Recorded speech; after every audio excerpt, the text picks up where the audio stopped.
Again, I'm Tom Carroll. I'm a cybersecurity researcher at Pacific Northwest National Laboratory. I am the principal investigator for this Zero Trust project. But if you note, the name actually reflects two security methods, Zero Trust and post-quantum cryptography. This project addresses one of the barriers that Barney presented, effective security controls. And it also addresses indirectly addresses two of the other barriers. I just can't recall them at this point. So why do we talk about both of these approaches at the same time? And Barney warned me about this. It comes down to Zero Trust. The frameworks you use for Zero Trust usually have a high degree of crypto agility. Okay, crypto agility means that you can change the crypto systems without having to re-engineer the protocols or how the system fundamentally works. All right. Secondly, here, if you use Zero Trust frameworks to protect your EV charging infrastructure, all right, that will allow you to accelerate the adoption of post-quantum to bolster the security, to bolster the security of your EV charging infrastructure. So now focusing on specifically Zero Trust. Zero Trust is quite the buzzy concept. Wherever you look, thanks largely to the federal government, there are various, this is endless news articles regaling us about the benefits of Zero Trust. Fundamentally, though, Zero Trust is a security model. It's a set of security concepts or principles. And so, part of the objective of this project then is to demonstrate or develop, demonstrate and evaluate how Zero Trust approaches can actually bolster the cybersecurity of the EV charging infrastructure. So the main outcomes here is that we have designed a reference architecture, and importantly, that architecture allows for incremental deployment and infrastructure integration. So why is that important? One is that there's already infrastructure deployed because in NEVI, the deployments are happening at an accelerated rate. Furthermore, Zero Trust is not something you just flip on. Again, it's a set of concepts that you have to work towards. So the second part here is the prototype architecture. We identify candidates software. We then engineer that software to be able to achieve the objectives in the design architecture. The third point here is that we characterize and assess that design, not the products themselves, but how well we achieve our objectives that we set forth in the design, in the architecture.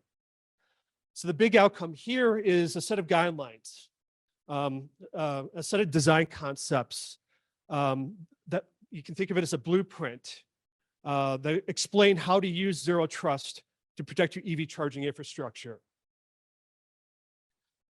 Turning to trying to define a little bit more what Zero Trust is, especially within the context of this project. As I mentioned previously, you can think of Zero Trust as a security model, a set of principles. But fundamentally, you can think of it as an operative form of deny by default. Okay, that things have to be explicitly allowed.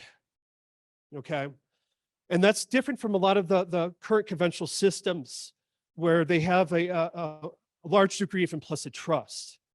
Implicit trust means that based off who you are, based off of where you're located in the network, especially if you're within the perimeter of that network, you just allowed access. So by independently authenticating and authorizing each request against a policy set, what we are doing is minimizing the scope of compromise. If one system is knocked over, the attacker can't easily laterally move to another system, right? Secondly, we're driving the cost to the attackers higher because again, we're reducing the scale of their ability to move. And I'll get a little bit more into them in the next slides. So, operationally, again, with Zero Trust, fundamentally, everything has to be described and permitted by a policy. That policy includes identity, maybe other environmental constraints, other conditions that are happening. And that at the end of the day, what we're trying to drive towards is a adherence to least privilege, meaning that you have the minimum set of permissions, privileges to actually achieve your goal or achieve your workflow.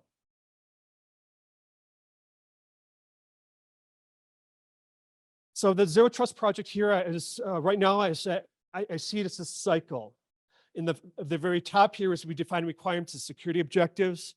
We're largely focusing on the charging station operator, right? But with the vertical integration of the charging station operator and the charging network provider or operator, this remains relevant. But what we're doing here is basically identifying roles, characterizing workflows, understanding the protocols involved, to be able to effectively set up the defenses within the context of a zero trust framework. The next thing we do is a reference architecture. This architecture is a little bit about, think of it as a network design, but it's more along the lines of a security architecture. It is it's the controls and the interpretation of the controls in context of these workflows. At the very bottom here, what we do is identify candidate software, and then we basically design and then deploy a prototype. So importantly here, there is no standards governing zero trust at this point. So once you select a candidate set of software, you usually, you have to continue along that path. It's not like an IP router where you can buy a router from vendor A and with some degree of configuration, replace it with a router from vendor B. That substitution is not there. The marketplace generally continues through innovation, has a great deal of innovation. And at least from my perspective, if we did go on the centralization approach, it's probably too soon because these things have just not shaken out in the commercial space. We have this prototype, we then do an evaluate analysis. Again, it's how well we achieve our design objectives, how well we achieve our security objectives. And then this information flows back to the top and then we do it again. To set up a scenario for zero trust, here is a network where you have a charging station on the left that is connected to a back office on the right. The communication between the charging station and the back office is protected by VPN routers in this instance, okay? So at least in this setup, like an internet-based attacker wouldn't be able to directly access the charging stations, okay? And unlike the research that Roland showed, you wouldn't be, the attacker wouldn't be able to directly access the management system, the CSMS. All right, so the charging stations use the VPN to access the CSMS. The point of sale terminal then can use the VPN through the back office to be able to reach a payment gateway. But thinking about Barney's access technology, his conversation about routing a charger, an attacker could use that access to maybe connect to that charger and pass some kind of malware software to that charger. Once that malware is on that charger, it can use the charger's access to propagate to the other chargers in that local area network. Moreover, because this is a traditional VPN solution, it can use that VPN solution to access things that the charger station shouldn't be able to access, in this context, the operating station. And again, I mean, with this VPN, as the research Roland is showing, not all CSMSs are behind a VPN type of solution, right? They are directly accessible from the internet. The power jacking paper demonstrated that there are charging stations directly accessible from the internet. So at least this paradigm's a little bit better. So how can we improve this with zero trust? So at the center of this zero trust, I'm depicting a zero trust overlay. So an overlay is a logical network that operates over other types of networks. So in this zero trust overlay, it performs a couple of the zero trust component functions. The policy enforcement, the piece that takes basically the COP and the policy decision, basically interpret the policy to be able to inform the COP what to do. Also, there's also services on this overlay, like naming services, maybe things like NTP timing services that can be controlled and access limited to that overlay specifically.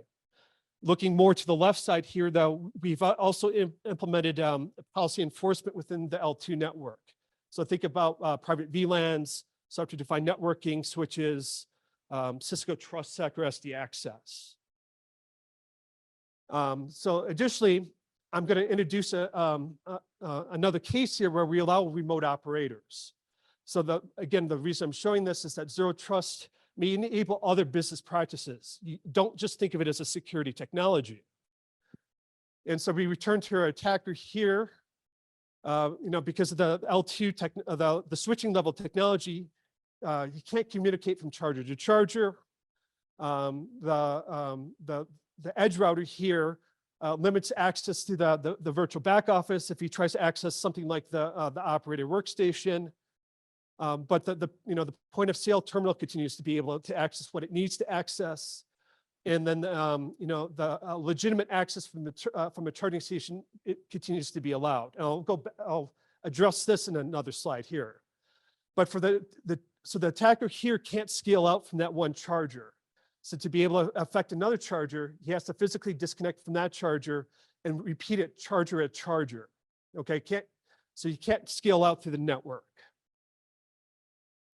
So in the last 6 months here, we actually did 2 proof of concepts. This complements the other 2 proof of concepts that I briefed in previous iterations of this briefing. So this first proof of concept is based off of an overlay provided per Carroll. Crick Waters, this gentleman right here, is the CEO of Carroll and kindly joined us for the EVs at Scale. So looking at this, again, looking at from center to right here, this continues to be what is called a dark net. So at least the CSMS cannot be directly accessed from the network. And so we have these edge routers here that run the Patero core software that facilitates the access between these edge routers. The communication between these edge routers are encrypted and also protected using post-quantum cryptography. Okay. So these routers implement a deny by default policy, and then we can define policies in terms of routing, network protocol attributes. So additionally, at this edge router, we also deployed a multi-factor authenticating proxy. And so what happens here is if an operator on the cloud on the right tries to access the charger below, he will be prompted for secondary authentication. So when he tries to access that charger, his phone beeps saying, "Hey, are you actually trying to access this?" He hits accept, and then it permits the connection to the charger.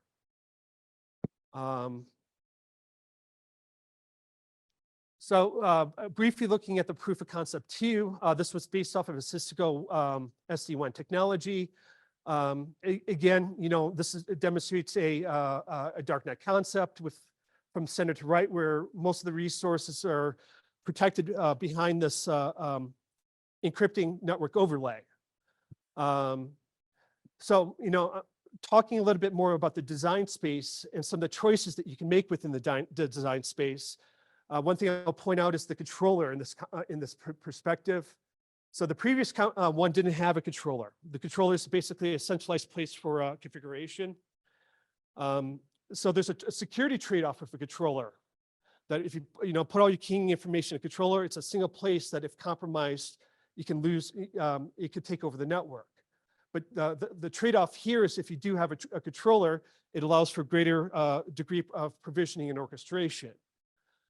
Similarly, in the previous slide, the ID provider was basically in the internet. We were using internet load balancing resiliency technology to ensure that ID provider remains available. Here, we bake it into the fabric. or is available as a service in the fabric, and it has a lower degree of resiliency. And again, we're not, the benefit of this approach is that is looking at how the theories of zero trust, the design aspects of zero trust, because again, there's zero trust is not a single aspect. There's not a single approach to it. This is the team at EVIL in January. It was quite cold that week. But this is just showing us doing an evaluation with the hardware available at Idaho's EVIL. So with prototype 1, we used our internal house, and then we actually went out to EVIL to demonstrate to demonstrate and assess the technology of that charger in the back end there, the back of that photograph. Previously, I talked about how we emulate a charger at P&L. This just shows that we're continuing to evolve that charging concepts. What is new here is that we actually have a power electronics controller integrated into it, and that we actually have a charging cable. So things like assessing broken wire, we have a greater degree of fidelity. It's like assessing like the broken wire attack, which is a wireless denial of service attack on charging systems, CCS charging systems. The other thing I would want to point out here is that we continue working on the OCPP security gateway. So the reason we want the OCPP security gateway is much of the approaches for zero trust is protocol agnostic, meaning it doesn't understand the application level protocols. And so by putting this gateway in here, we can have other security properties around the OCPP communications. So for instance, we can upgrade a TLS 1.2 connection to a TLS 1.3 connection. We can support better practices for firmware updates. I'll leave it at that for now. So the second topic here is the post-quantum cryptography. So to provide a little bit of background here is that our classical system of post-quantum, or classical system of public key cryptography, is based off of the concept of a public key and a private key. And so the public key performs one operation, encrypt, and then the private key performs the inverse operation, decrypt, okay? So the public key, it can be widely distributed, hence the name. The private key, the secrecy must be protected. So with the advent of quantum computing is a new computing paradigm, but importantly, it has the potential to efficiently compute things that we can't compute with our traditional classical computers. So the one thing quantum computing can do, given a sufficiently large quantum computing, is that from the public key, it can actually compute the inverse of that key, the private key. And again, that because there's a mathematical relationship between those both keys. So the motivation of this project is to understand the impact of post-quantum cryptography will have on EV charging. Forgot to define post-quantum cryptography, but the PQC is the crypto systems that are being standardized by NIST that secure both against the quantum threat and a traditional computing threat. But the outcomes of here is to identify traditional public key cryptography applications within the EV charging infrastructure. I should have put a URL here. There's actually a report out there on OSCE.gov. So the next two things is to assess the PQC impacts of a test and measure approach, then identify additional challenges. We have a forthcoming report that addresses both of those components. And then the big outcome of this is to develop guidance for an orderly PQC adoption for the EV charging infrastructure. So a little bit more background here. These large quantum computers can efficiently attack the digital signatures of the key exchange of today's ecosystem, right? But most importantly, they can undermine the trust based off of X509 certificates, the digital certificates that we provide for identification purposes. And so NIST is right now in the process of standardizing these PQC algorithms. And PQC are crypto systems that run on our current computers, and that's secure, again, against a quantum threat in traditional computing, okay? In a way, you can think of them as new foundations for of mathematics. So the big question here is why start now? Because we don't, there's uncertainty when a quantum computer is going to arrive, right? So this one longitudinal study of cryptographers, quantum theorists, and experimenters think there's at least they have a 50% belief that there may be a quantum threat in the next 20 years. Again, 20 years seems, far out in the future. But importantly, when you start thinking about how we arrived at the current modern PKI, that took about 20 years. So if you think about the financial institution, they're under a 2030 deadline to actually adopt AES. And again, AES has been around since 2001. So while 20 years sounds like a long time, previous historical artifacts and evidence for industry suggests it may not be enough time. All right. Furthermore, we have long-lived infrastructure, long-lived cars. And at the end of the day, when we start talking about certificates, there has to be some form of global coordination, all right, and standardization. This all slows the process of adoption. Going to, as I pointed out earlier, we were looking at the challenges. I have the list of challenges that we've identified in the paper's actually been updated. We have a couple more challenges. The underlined ones I'm going to dig a little bit more into. In terms of, post-quantum cryptography, these cryptographic entities, elements are larger, okay, quite a bit larger, 10 to 70 times larger in some instances, okay? If these cryptographic elements are larger, you would expect the certificates to be larger. And how about that? Certificates are larger, quite a bit larger. All right, so the impact here is that we need to start considering certificate key store sizes. All right. Additionally, when we start looking at chargers, they will likely need two certificates, one for the traditional cryptography and one for the post-quantum cryptography. Okay. And this also has effects on protocol design, and I'll hit on that in the topic in the next two slides, or after I get through these slides, excuse me. So here's part of the results from the test and measure. Here I'm looking at two system and modules, the IMX6Q and the IMX8M. We identified these SOMs, system and modules, based off a vendor's line of off-the-shelf DC fast charger controllers. So that IMX6Q is actually an older design. It's a 32-bit ARM that was released in 2011. And the IMX8M, again, is a 64-bit design, and it was released I think it made it to market in 2018. So neither of these systems are new systems, okay? So the top level of plots here, we have this test harness where we look at the effects, allows us to measure the effects of post-quantum cryptography. Using that test harness, we start looking at like the memory footprint, how much the memory footprint increases.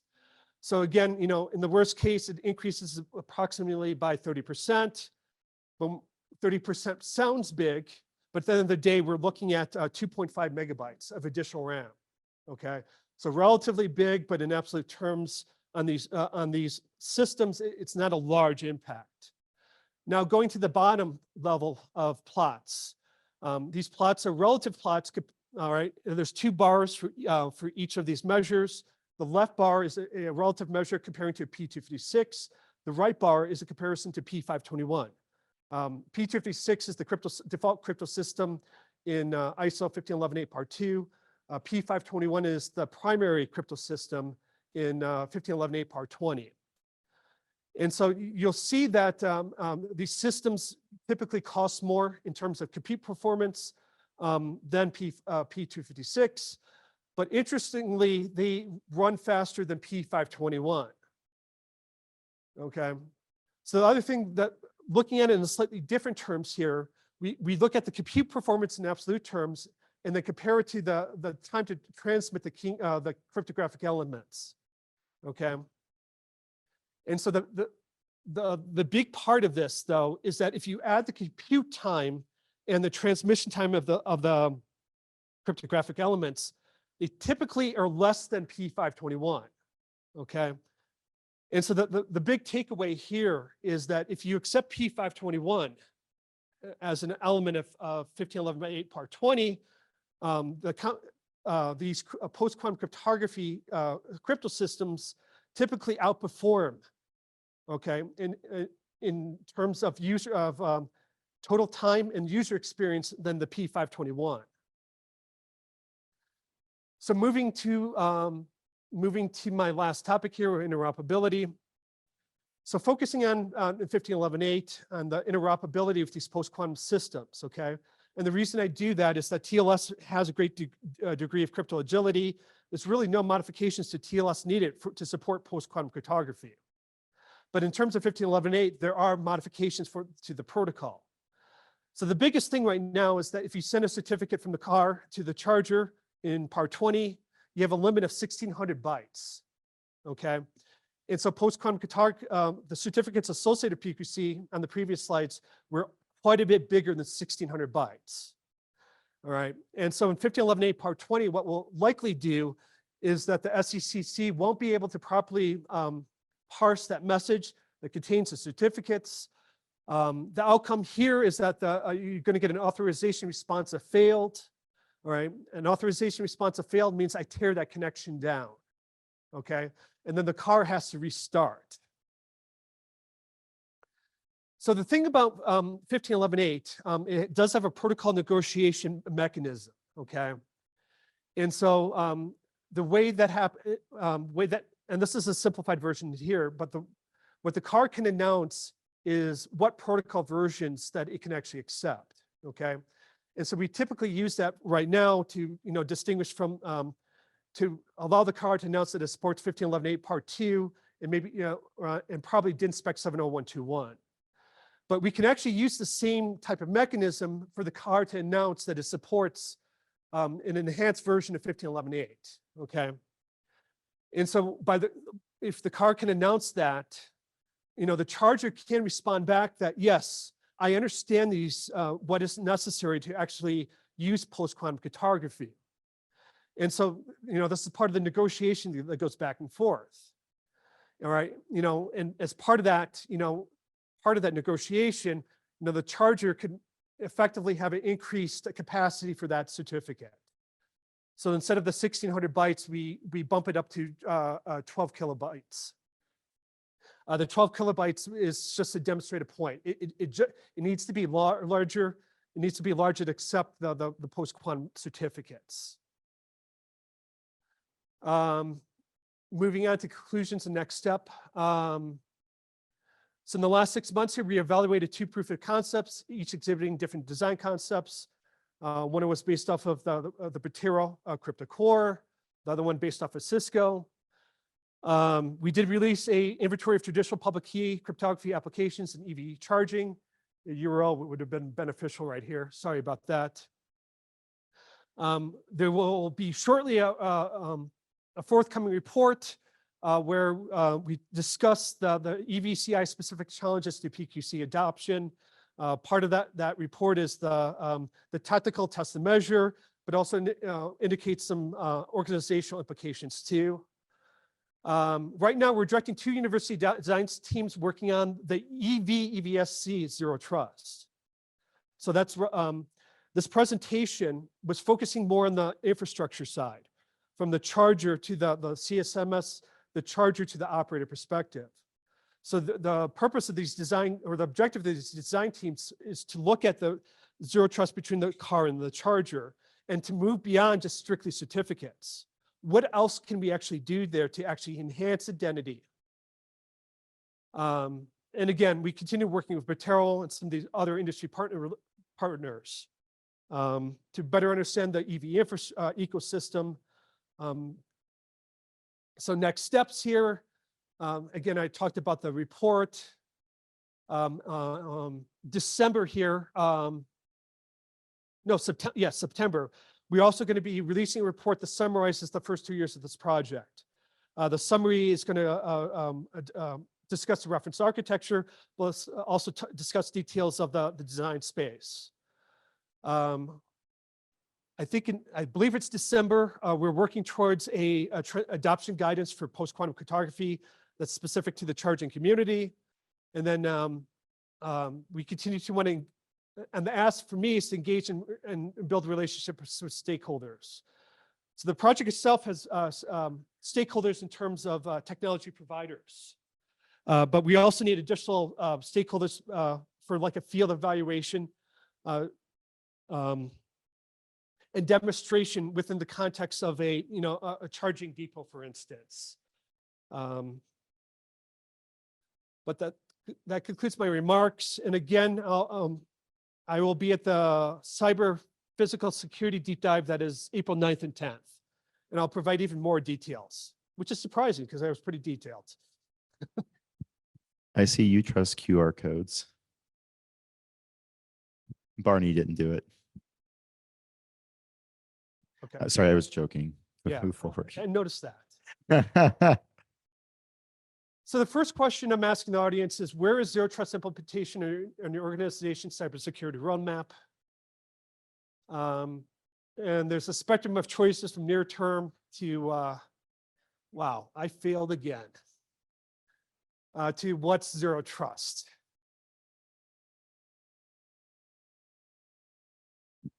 Does anyone who answer that want to clarify? Are they confused about zero trust, or is their organization confused?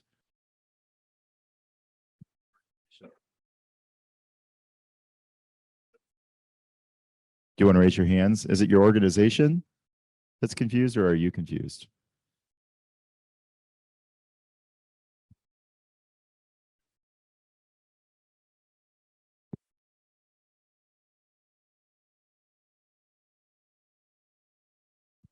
You didn't fail.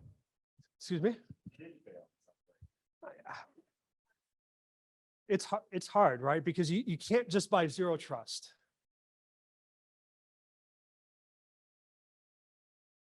Should I move on to the second question? Oh, what other challenges slowing you zero trust for EVCI adoption? So this is open-ended question, and this is free form, so I don't expect rapid responses. Maybe if you have questions, walk around while people answer. Yes.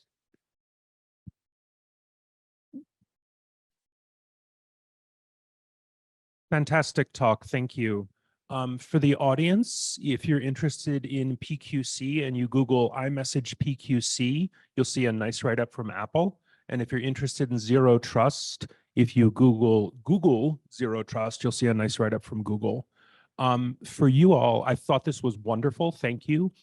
Do you have any breakdowns of the different layers of security? Because often I was looking at these diagrams and seeing like, okay, there's a physical layer, there's a TCP/IP layer, there's an application layer. And I get it, like diagramming all that is really hard, but it would be useful moving forward. So for example, at one point you showed specific Cisco equipment that was used. And I don't understand, like, do I have to find something that does what that router does, or is that just a convenience? I appreciate the feedback, and I will, in the summary report that will be released in December, I'll make efforts to actually break it down by the layers. Given the time limitations, given the audience, it doesn't not necessarily behoove me to break things down that way.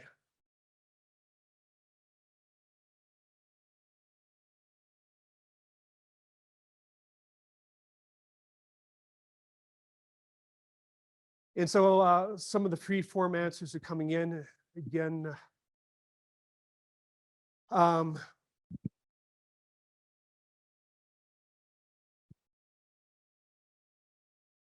Yes. Yeah, I just, maybe this is a dumb question, but looking at your proof of concepts, what would the impacts be on the consumer side? Like somebody pulling up and, they're used to plug in, let's say we zoom forward in the future and plug and charge is ubiquitous and charging is really easy. You said the first one had multi-factor authentication. Is that right? And so that's from the operator perspective. So from the charging station operator, there's going to be additional authentication to be able to access the chargers. So from the consumer perspective, the drivers of the vehicles, it's completely transparent, okay? So one of our reports, there is a slight delay in context of maybe establishing that TLS connection, but most of the time that delay is under 20 milliseconds. So it's just not perceivable by the consumer. There was actually one, this top one here. Will ZT interface with the current SEM implementations possibilities?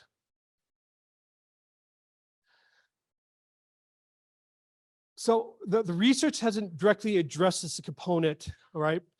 But I would say with some of the university design teams, we're actually setting some of the frameworks to be able to explore this. So under Part 20, there's actually certificates on both the car and the charger. And when the connection is established, a mutual TLS authentication process happens. So basically, as a car, I authenticate myself to Andrew, Andrew authenticates to me. So what the design teams are starting to look at is that relationship is ephemeral and dynamic, right? There's a whole lot of Andrews and there's a whole lot of Toms. All right, so you don't get, based off the current PKI, you don't get all the same rigor or benefits that you do when you access something like google.com. And so what these design teams are looking at is ways to send explicit charge profiles over, right? And have it, potentially signed by the vehicle OEMs. And with that information, the charger would be able to actually enforce the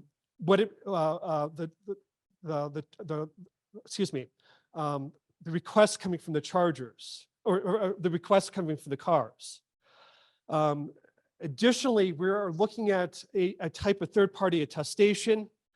And so there's basically a token that exchanged between the charger and the car, but the token goes up to different clouds, but allows a charging station operator or vendor to challenge a vehicle OEM to ensure in a way that to ensure that the specifics of the hardware is not released or the software is released, but a way to ensure that those elements are functioning and working properly.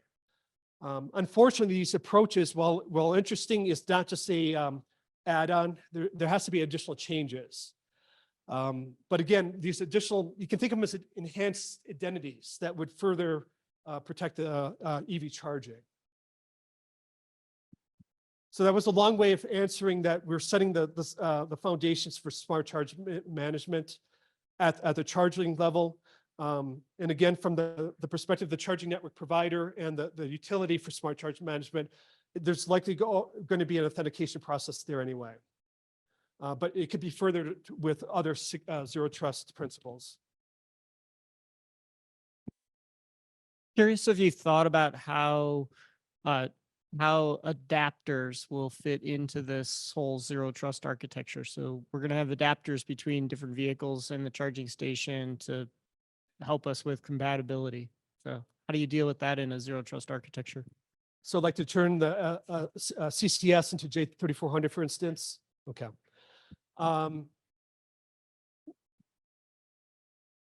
So the approach that I've selected and continue to follow is that we are working at the network levels and not at the IP and above layers, and not at the L2 layers, the PLC, the control pilot. So those continue to operate unchanged. So the adapters themselves should, in the analog domain, yes.